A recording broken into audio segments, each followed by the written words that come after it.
Hello student, this is Dr. Priya Deshpande from MCA Department of ICMR Nigdi Pune. Today we are going to discuss how to solve the PERT problem. PERT means it is an optimization technique in project planning phase. Program or project evaluation and review technique. This technique is used to find out the expected project duration and the project cost.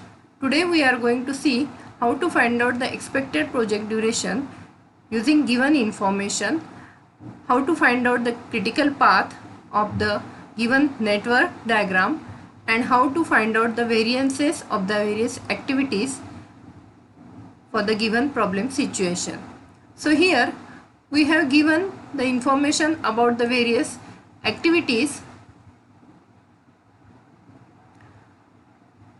that there are total 7 activities: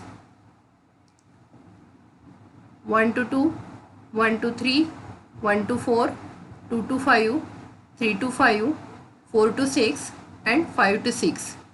For these activities there are 3 time estimates are given. TO, that is optimistic time, minimum time required to complete the activity. TM, most likely time. TP is the pessimistic time, that is maximum time available to complete the activity. Using this 3 time estimate, first we have to calculate the expected project duration of the activity. Then we have to calculate sigma square. This sigma square is nothing but the variances of all these activities. So how to find out the expected expected activity duration and variances of activity? We have a formula to find out the expected duration of the activity TE.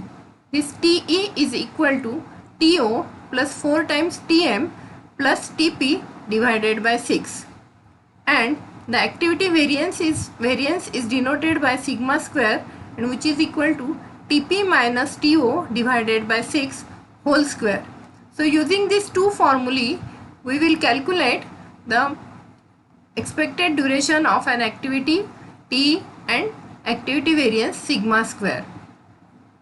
So using this formula we have the various values of activity duration and the variances of the activity. Once you have calculated this expected duration of an activity and variances of an activity, we first draw the network diagram. So with the given information of these activities, the sequence of the activities and the expected duration of the activity TE, we calculate the network diagram. Here 3 activities we can start simultaneously, and then we follow the sequence of the activities and we have this network diagram: 1 to 2, 1 to 3, 1 to 4. Then we have an activity 2 to 5, 3 to 5, then 4 to 6 and 5 to 6. So using this expected duration of an activity, which we have written down on top of each activity, we have calculated the project duration, expected project duration, that is TE.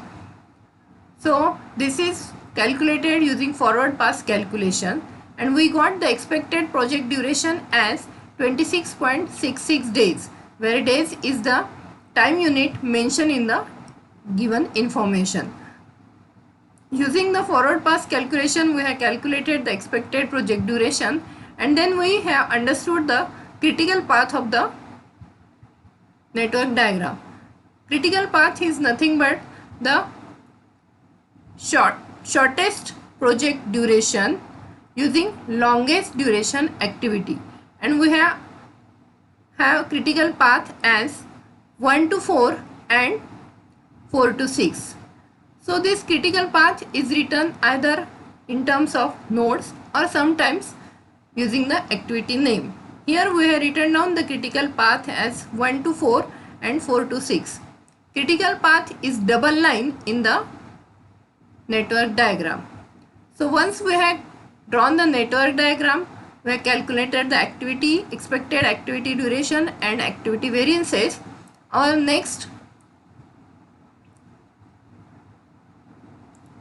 target is to find out the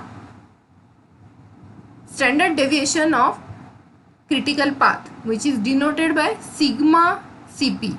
Now this sigma Cp is calculated as square root of summation of variances of activities on critical path. So we have seen that there are two activities on the critical path, 1 to 4 and 4 to 6. So we have taken the sum of variances of these activities and later on we have taken the square root of that summation. So sigma Cp is equal to square root of 7.18, which is a variance of activity 1 to 4, and 0.444, which is the variance of an activity 4 to 6. So we got the sigma Cp is equal to 2.7486. This sigma Cp is used to convert the normal variable to the standard normal variable. Once we have understood the sigma Cp, then we calculate the probability of the duration which is asked in the given problem situation. Now in the given problem situation, we understood that expected project duration is 26.66 days, where we want to find out now what is the probability that one could complete the project in 25 days. So let us calculate the probability that the project will complete it within 25 days. So here x follows normal distribution. We convert this x variable to standard normal variate by our usual procedure, x minus mu upon sigma. The entire quantity follows standard normal distribution with mean 0 and variance 1. Now using this conversion, now we find out the probability that project will complete in 25 days is same as probability that this z is less than the given duration. So what is the value of z now?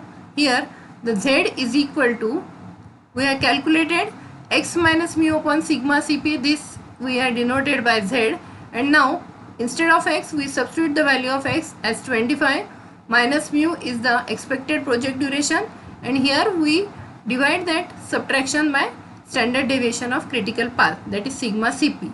So what we get finally, probability that x is less than 25 is same as probability that standard normal variable z is less than 25 minus 26.66 divided by 2.7485, that is probability that z is less than minus 0.6039. Once we got the value of z, we draw the standard normal curve and we find out the required region in the curve. Now we want to find out the probability that x is less than 25 days, which is nothing but probability that z is less than minus 0.6039, and that less than area is denoted by shaded region in the probability curve. Using the symmetry, and we know that in the given unicity table all the probabilities for standard normal distribution are given when z is greater than 0.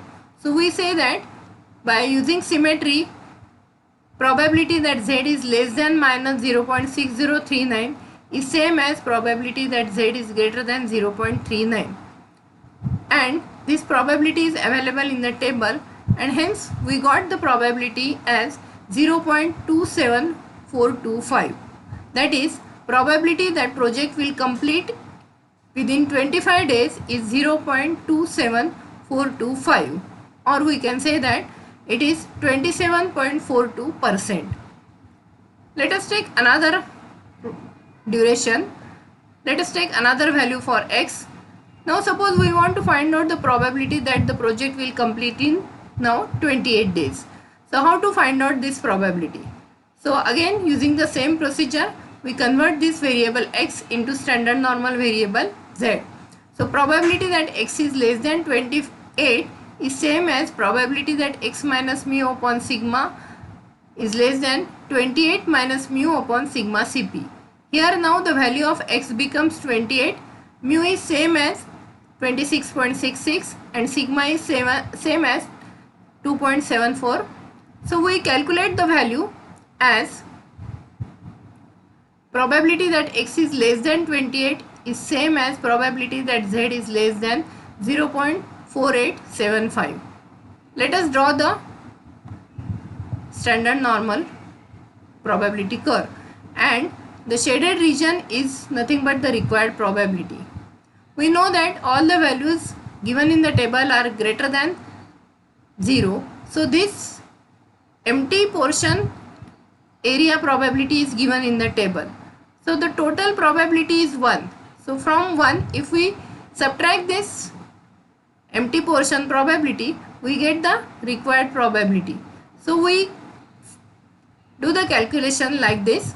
Probability that x is less than 28 is equal to 1 minus probability that z is greater than 0.4875, which comes out as 0.68439, or we can say that the probability that project will complete in 28 days is simply 68.439%. Student, I hope that you have understood the calculation in PERT problem.